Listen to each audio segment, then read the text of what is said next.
Independent grind, powered by Tech Nine. Okay, we are live in studio. This is a very special interview. We have not one, not two, but all three members of the world famous Mayday crew. What up, dogs? I feel like I have all the Infinity Stones right now because I've talked to you guys individually, but never all together. Don't snap your fingers. Just for this, Or smell my finger. There you go. just for the sake of formalities, would you like to introduce yourselves to the listening audience? My name is Mr. Burns, one half of the rapping section of this conglomerate. Hello, my name is Recognize. I do stuff. Hi, I'm Anonymous. I'm a percussionist. I play in Mayday. Hey, Nuclear. nuclear percussionist. It's me. All right, and I assume It's me. I assume you guys are here in Kansas City doing stuff for your new album that comes out Yes. in we are. September. We are. South of 5th. What do you guys got on the schedule this week? We're shooting 2 videos this week and a bunch of press kind of stuff to promote the album.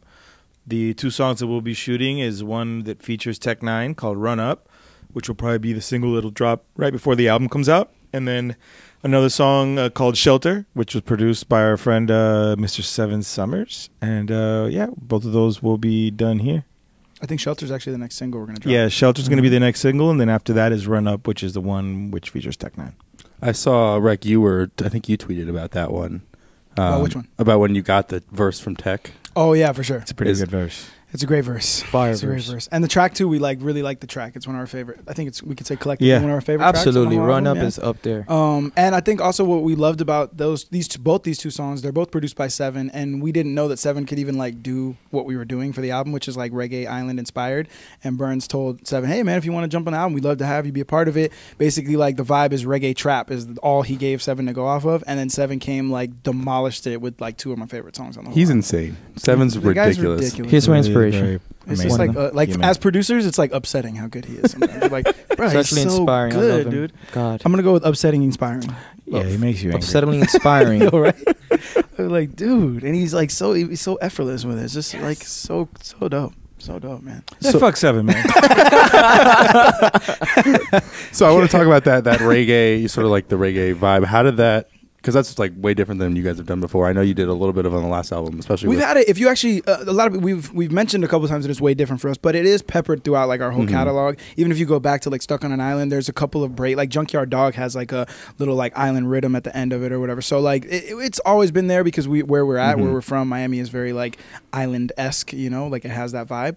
But yeah, for this album, the focus of it came, I think, right around when we toured with Dirty Heads is kind of where the inception came from, right? Yeah, we started to do some tours with some reggae acts just to kind of expand our audience, and we loved the audience. This is us not even doing any reggae music. They just loved our set. They loved our vibe. It seemed to be a really good fit. And halfway through the process, we just got inspired, you know what I'm saying? And kind of we're able to see how we could do it without being like, corny, or just like,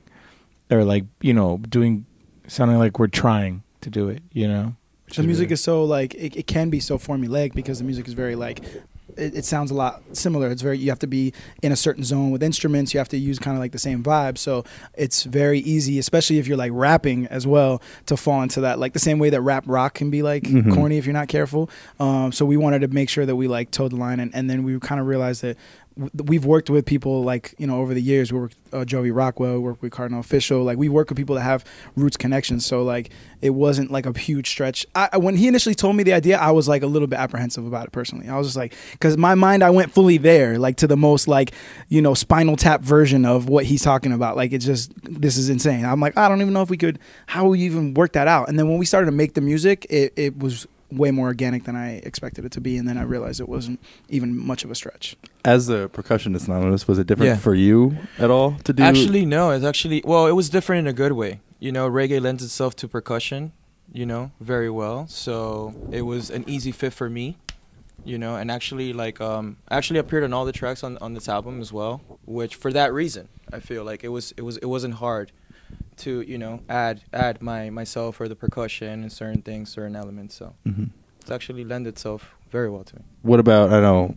Rec, you talked about a little bit about Burns. For you, was it, since it was sort of like you thought of this idea, was it difficult at all to? Surprisingly, I've maybe because also the tempo in reggae, it's already kind of like the tempo what we're rapping to already. Mm-hmm.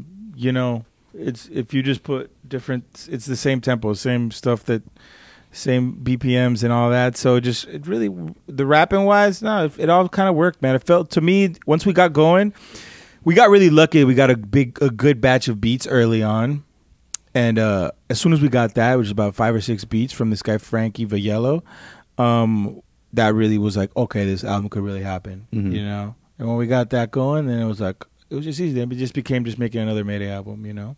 When did you start to feel a Rec for you? Like, when did you start to feel comfortable, like, in this headspace? Super early, yeah. Once we started, we did maybe a couple of tracks, and then from there, actually, it seems like one of the easiest albums we've recorded. I feel like, if right, in most retrospect, cohesive as well. Yeah, definitely, because we had a focus in genre, and we had a little bit of a limitation to what sound we were looking for. We didn't want it to be the whole album to be sound like that, but we knew we wanted the majority of it to sound that way. So I feel like that focus ended up making the album easier to produce because we had such a like laser focus on what we wanted. And yeah, it only took like, bro, the first couple tracks, I was a little bit off the grid because my babies had just been born. So, like, for me, he was really, like, manning the beginning process. And he had, you know, he was already doing verses on multiple songs. So when I came in, I had to kind of, like, play catch-up. So that was the only difficult part for me is that, you know, we had 4 or 5 songs. And he had verses on, like, 4 of them. And I had 1 verse, you know. So I had to play catch-up.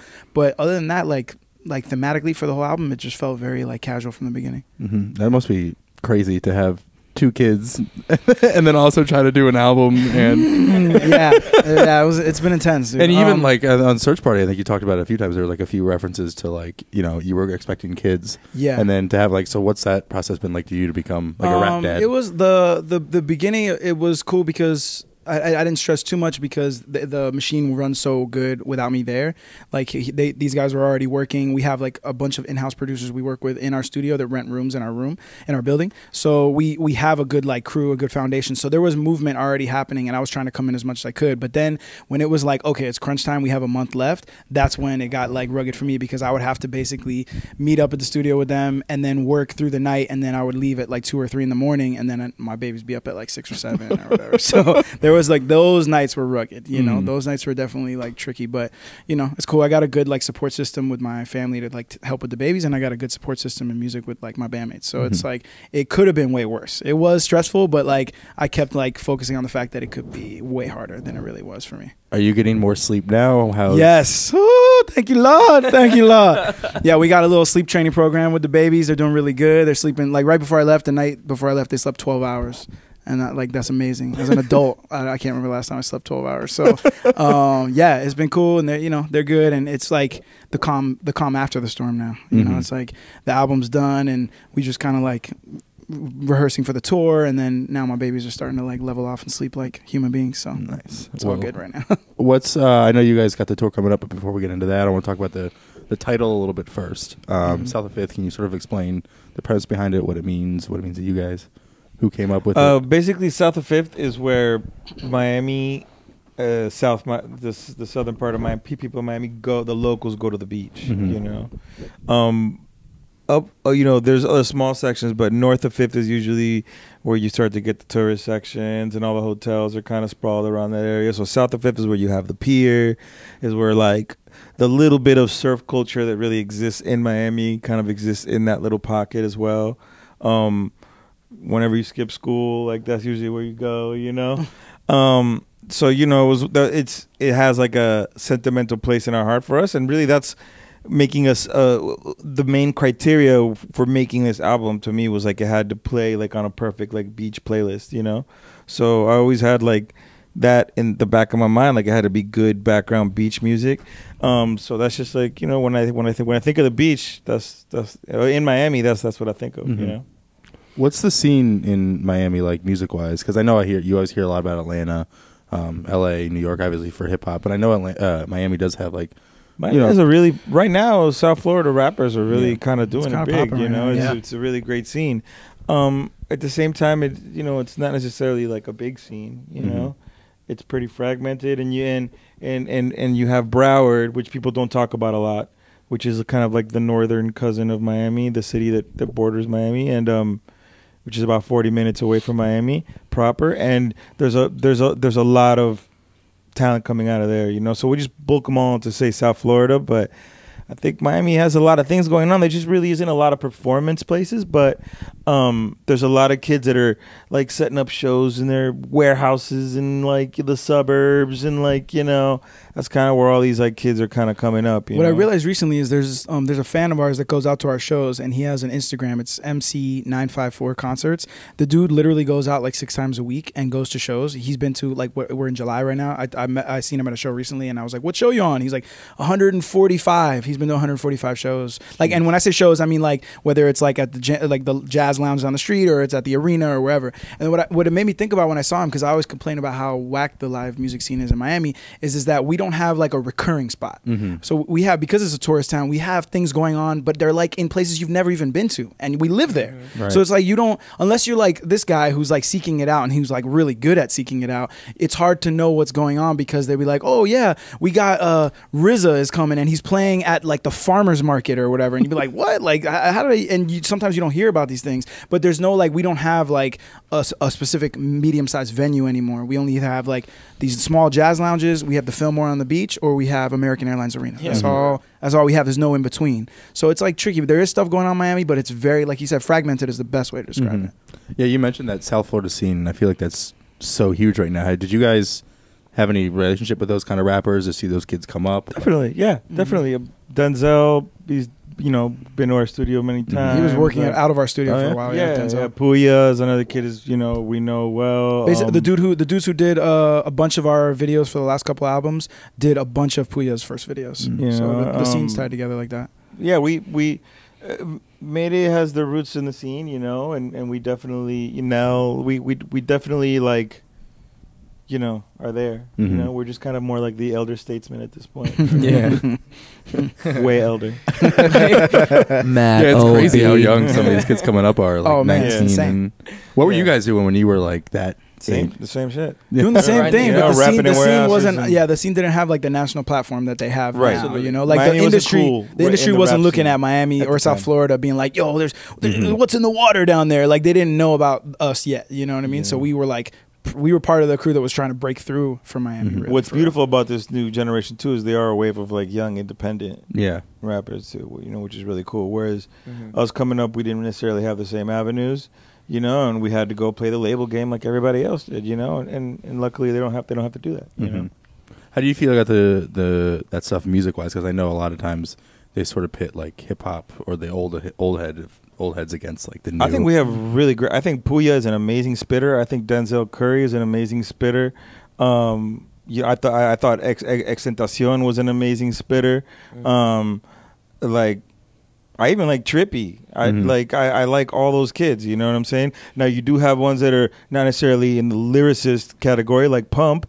But Kodak I mean, Black you can't hate on what the kid's doing. The kid's doing something right. You know I think for us it's more like, we've never been those kind of guys to like hate on the like younger kids, and we're like cool with our place. We like what we do, and I think it's more for us. Also, besides the fact of just the music, we're like super hometown kind of people. So we're like happy to see people making it out of Florida, whether it's a style of music that we're fans of or not. But yeah, I think for the most part, I think it's something that we're supportive of. You know, we've never been haterific kind of people.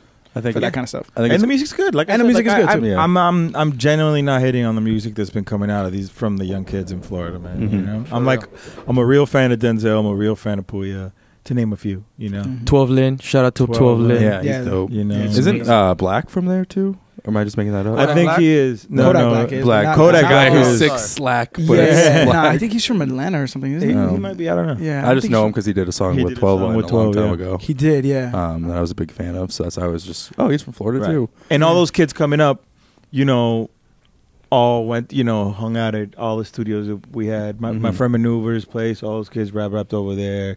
Like I said, Denzel and them still come by our spot all the time. So, do you guys know J.K. the Reaper? Yes, I do. We interviewed him, so he's a pretty good dude. Oh, dope. Yeah, well, he messes with Denzel. You know, they roll together. I think it's cool how you guys can go from, like that sort of the young grids to the rock to the strange era to then also like reggae. Like definitely. I mean, I think that's part of why we did that as well. I mean, I think in terms of us wanting to show ourselves off as musicians, not just as as rappers, it was important to like do this. This is kind of like when the Beastie Boys did like the sound from Way Out, or when they, decided to go punk for an album. Like this is us kind of trying to like showcase our ability musically, and at the same time, hopefully, get a new audience out of it, or expand our audience out of it. So it sounds like it sort of happened naturally, organic, easy, but sort of take us through the process of putting this album together. Getting beats, finding sort of, I guess, your zone. Like, how long did it take you? How many songs did you record? That kind of stuff. We have one, the Pushers, are they are like they're not only our friends, but they rent a studio in our building with us, so they're collaborators with us all the time. Our friend Danny Keys, he's been working on a lot of reggae stuff, who's in the Pushers, and so he provided I want to say like 2 or 3 of the beats.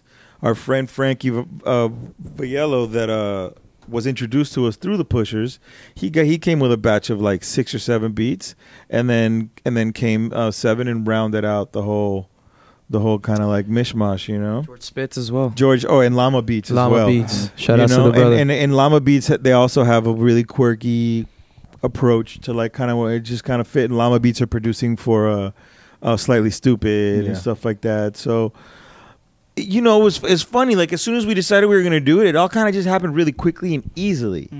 We didn't really have to fight a lot for the music. Like Danny Keys is in the studio with us working on stuff. Been working with us for the last few albums with the Pushers, and he was like, I actually used to like make reggae I used to produce reggae for a while, and then I've just got this vault of like reggae tracks, like reggae boom bap tracks. So he had already a stash for us to listen to on day one. That's how like. And what's interesting is like you said, they weren't like, it's not like they're like Bob Marley reggae tracks. No, like we needed a specific style and they all kind of worked, man. So I mean, it goes to show that maybe when maybe you visualize and like the universe helps you, but that's kind of like how the album feels a little bit, Anonymous, for you, I want to know sort of where you jump in on stuff, because I know they're obviously rapping. Well, he produced some with some of the outtakes from the album. We're gonna do like a remix album. Oh, good. And there was some tracks that he produced as well.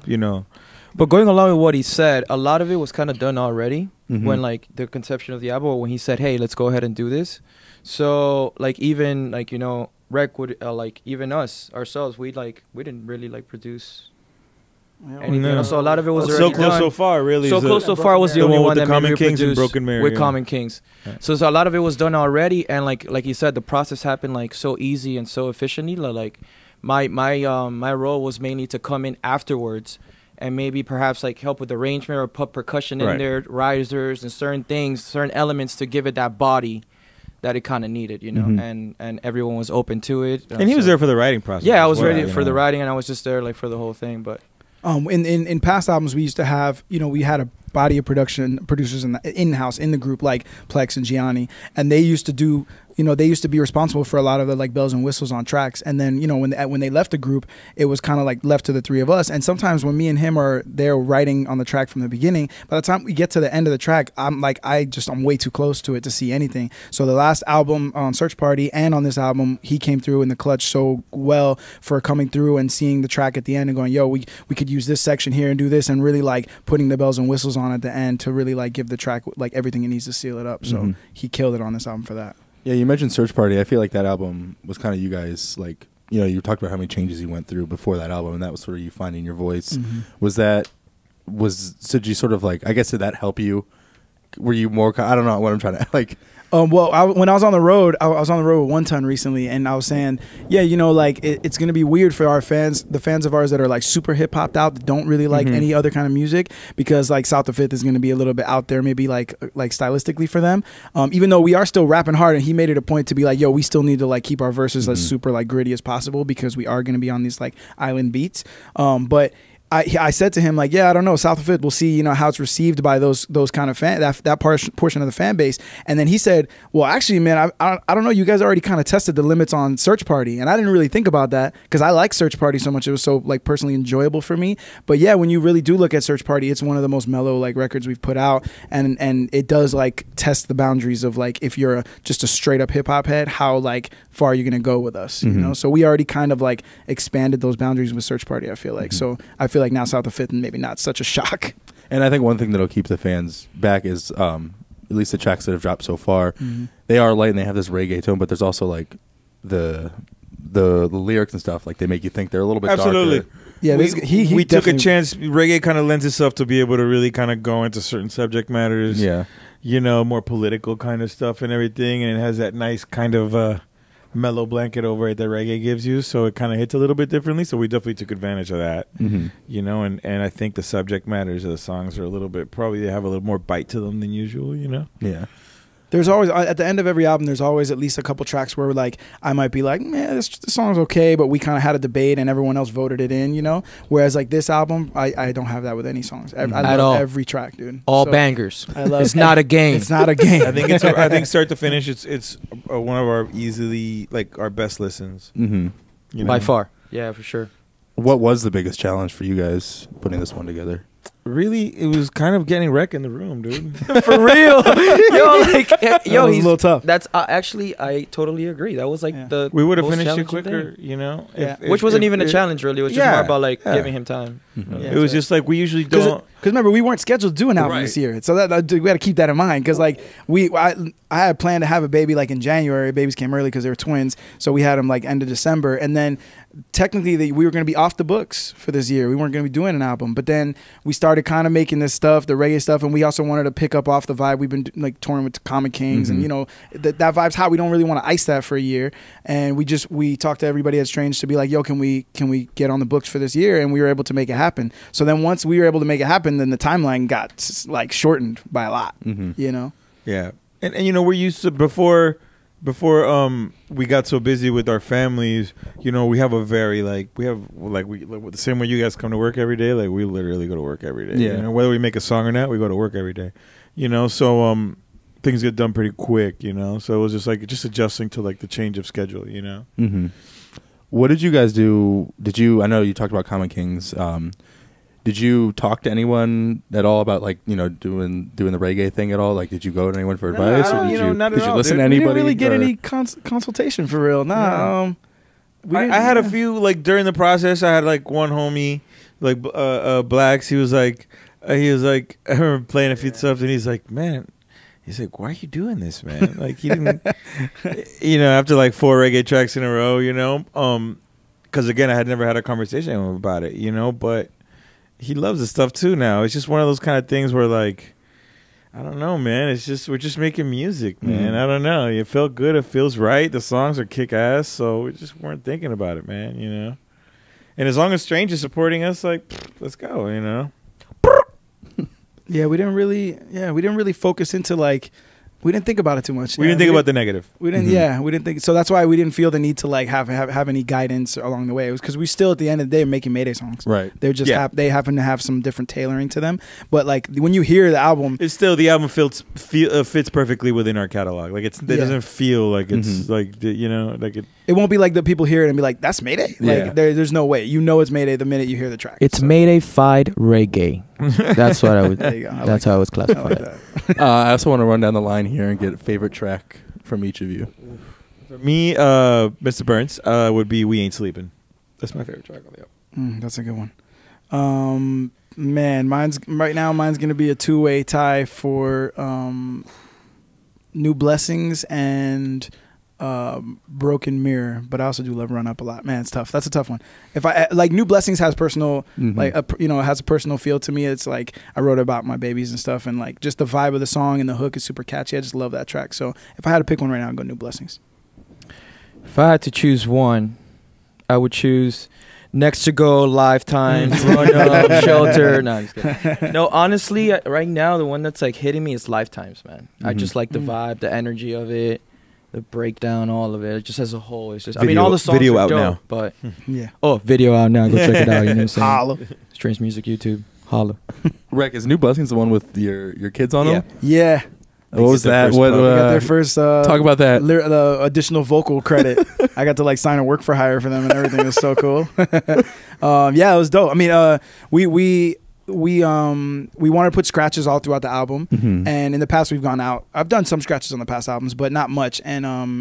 And Burns was like, "Yo, let's just bring your, set up the turntables in here and like scratch on the album or whatever." And the thing is, for me, I'm like not the most well seasoned like DJ for real. It's like just something I kind of do on the side. So scratching at that tempo is more difficult than scratching to a faster tempo, because I find to scratch faster is easier. So to do the like slow scratches was tricky. So I was a little bit like apprehensive about doing it myself, but we ended up like making it work in the end. And when we were doing scratches for New Blessings, I think he mentioned to me like, "Oh, what if do you have any like audio clips of your kids that we could throw in?" We ended up finding some stuff that worked. I have some of them like giggling or whatever. And then I didn't even think to put them in the credits. Like they're gonna like hate me when you hear this 20 years from now or whatever. But I didn't even think about it because it was a scratch. It wasn't like they actually recorded the vocal on a mic. So like when I'm going down the list of people that were like vocals on the thing, it didn't come up in my head. And then I don't know who it was that said something to me as we were like doing paperwork, and I was like, "Oh man, I gotta totally put the boys." It was like it was a little bit of an afterthought, but whatever. I made it work. I got it before the deadline. They're on the credits. They're in the booklet. It's all good. That's gonna be dope to show them when they're like, yeah, I older, think to be so. like, hey, look. I think it'll be cool. It'll be interesting, especially if they go into music. I can't call it. I don't know one way or the other. My dad did music. So for me, it's like I'm just following in footsteps. So whether or not both my boys or one of my boys want to go into music, it'll be cool. I think like down the line, it's weird. Like some kids that get exposed to something like that so young, they don't. They sometimes don't pick up to it as fast, or they think it's just normal. It's just whatever. So hopefully they'll think it's cool. Are you trying to plant the seeds in the music? I don't know. I'm like let it kind of grow as it grows. If they're into it, like the way that happened with me and my parents. Both my parents were into music and they never pushed it on us. But I saw my dad writing songs with his guitar and it just looked so cool to me that I was like, yo, I want to do that. I want to write songs or whatever. So I would do the same with my kids. Like if they see me doing music and they like think it's cool and they want to go into it, cool. I'll be supportive of it and I'll give them the whole speech and the pitfalls and whatever. And if they don't, then cool. If you want to go be a lawyer, then dope. Go make some money. Be a music lawyer for you. Yeah. Be an entertainment lawyer. I need it. For the two MCs of the group, I want to ask, for you guys, are there ever times, or specifically on this one, do you ever like have to rewrite your shit because the other person came with something doper? I probably should have, because he was cutthroat as fuck on this album. I'm trying to think when that's happened recently. Do we rewrite any verse for this album? Not. I think. No, right? No. Oh, I think we asked him to rewrite a song. I know. Verse, I did. Only because he attacked it too much to a certain way that we wanted it to sound differently, but not because it wasn't. It was run up. I want to say. Yeah, I think yeah. it was Or Next to Go too. Actually, remember? I had to rewrite Next to Go Like too. a Actually, line. Yeah. Next to Go, I rewrote my verse because I came in and that was one of the first songs, one of the earlier songs after I had been out of the studio for a while, and I was rusty for real. Like I was just not in the zone, and I was very like. It was weird, and I kind of wrote something that was just like a throw it out there and did it, and then he was like, I think you could attack it better or whatever, and then I was like, damn, I hate being like, I'm super competitive, and then like also just like having my shit called out. I'm like, oh man. So I went in there and I wrote what ended up being on the track. And then for Run Up, he gave me. That was my fault. I'm like, you need to come in on this super hard. And the shit he came in, he came in like a bat out of hell. Think Last One Standing is what he told me. He came in so hot on that track. It would be like, look, we gotta tone it down. You gotta work your way into it, man. Yeah, I went a little heavy, I guess. I went a little too choppy. So I ended up redoing it, and then with the second time was what's on the track now. And so the album comes out in September. I feel like this might get released when it drops. September. So we're in the future. 7th. We're in the Eighth is our release past, party. but we're gonna be in the Right, future. right. There's some. I forgot this is Inception. I don't know. Gotcha. Back to the But Future. you're also going on tour. So I assume your tour and this South of Fifth will be heavy rotation in the tour. Yeah, definitely. Have you guys like made the set list at all? How have you? We're working on the set We're list about right now, I 90% think. done with it right now. Yeah. Mhm. 95% done. We're retooling the set list we've been working on for the Yes, last. we are. You could only see his face when he's. Yeah, imagine No, but what his honestly, face I'm looks excited because this has to be like maybe the earliest we've started on a set. So be prepared. It's coming. A lot of The stuff greatest we haven't set in done the before. world. like. Yeah, we're trying to span our whole catalog, which was tough. We have a lot of stuff. We have a lot of music, and we wanted to do a longer set than we've done. The last couple tours we've done like an hour, say. We wanted to add like 20 minutes to that at least. So we're doing the longest set we've ever done, and we're doing songs from like our early part of the catalog, which can go kind of like either way because we're still like making fans. Like to me, I feel like we have our like fan base, and yeah, we want it to be growing, but it's hard to like measure how much it's growing other than social media numbers. So we go on the road sometimes. I meet people that like, yo, it's my first Mayday show. I'm like, damn, for real, where you been? Like, we out here. So like, we meet people that don't know our back catalog. So sometimes we bring out an old song that to me, I'm like, bro, for the real deal, like Mayday fans forever, when they hear us do like whatever, Passive 45 or something, like they're gonna be like, yo, that's from Stuck on an Island 6 years ago or whatever. And then, you know, sometimes it turns out that like they're new people, they don't even know the difference, you know. But for us, it's cool to span the whole catalog in one set. Is fun. Do you guys have, I guess you mentioned like, how do you feel? I guess it's a month, almost a month. It's already like hard to believe it's already August. I know. How do you feel right now? Heading for the album for September. Are you guys excited? I wish we could drop it right now. I know. Right? I wish we could drop it right now. I wish it could drop already. I agree with you. It's a summer album, first of all. So Yeah. dropping it in September is a little bit like late, you know, unfortunately. But it wasn't ready and the schedule wasn't allowing us to do it in the summer. But our whole thing, I just told him, I was like, bro, let's just attack it as like, we're going to extend the summer on it. Yeah, and you if know? the singles are coming out, it's like it's technically out, you know? We've been putting out a lot of music, so. I don't know. I'm hyped, man. I'm hyped. I'm excited. Every time, regardless, even with this change in the format of the music or whatever, like I always get excited coming up to a release. Like it's just fun releasing and seeing. Like I'm obsessed with like seeing what the reactions are online and like reading every freaking comment and all that shit. So like I like it. I'm just as excited as I think I ever been. But because there are some new factors of the music and we're in a new genre and there's some like unknowns and just the business is in such a crazy weird place right now. I'm intrigued to find out like what is next for us too, you know. Not to get too businessy, but is it? Did you guys like classify it as a reggae album? Yes, like, we did. Does that? Oh yeah, in the reggae genre. So now it's in the like. What does that mean for you? Like, is that a different? We don't know. That's another unknown. Growth, expansion. That's another unknown. Yeah, I feel like for us, we've toured with a couple reggae groups. Reggae Grammy. Reggae Grammy would be cool. Would be cool. Some reggae festivals, maybe. We played on a couple, and the reaction we got was so good. Yeah. And that was when, like he said, we weren't even doing music that was even remotely tailored. We were just doing us, like our past catalog. So now, if we have an album that has a little bit of that vibe in mind, I feel like it's going to be fun to take that into that world, you know. So yeah, I don't know. It's kind of an unknown. We just kind of like figured, let's try it and see kind of what the vibe is like. Dope. Well, thanks for joining us. Closing. Anything else? Questions? Comments? Thoughts? Thank y'all so much for rolling with us, man. And you know, we got more stuff coming. I think Recognize might have some music's coming out before, some solo music coming out before the year is out. And I'm starting to work on some stuff too, some solo stuff. Nums has been traveling the country with Don't his, sleep on your boy, with Nums, his bro. with his band Phenoms a lot. So and I'm dropping some stuff too coming up. Check so, out you know, Phenoms that's as well. And yeah, man, we just been working on music, and thanks for rolling with us, man. Defying Gravity. What? We're defying gravity. It's like, Oh, we're like, I thought that was the name of his album. I'm like, Defying Gravity. Yeah, there it is, guys. Defying Gravity coming. I feel like like we're just entering into a cool phase of Mayday, whereas like we've been through a lot, we've lost members, we've done like we've changed, you know, we've had to change a lot of our operations, and we're still like somehow here and operating like at the quality level we were when we signed Estranged 6 years ago. So I'm like super proud of that. Hell you yeah. know, we're defying. Basically, it's not a game. It's not a game. And like Rex said, can't wait for y'all to hear this album. We're gonna be extending summer for another few months, man. So You're on notice. South the 5th, you're on notice. Dope. Check it out. Thanks, guys. Thank you. Thank you, man. You're locked in to Independent Grind on Dash Radio.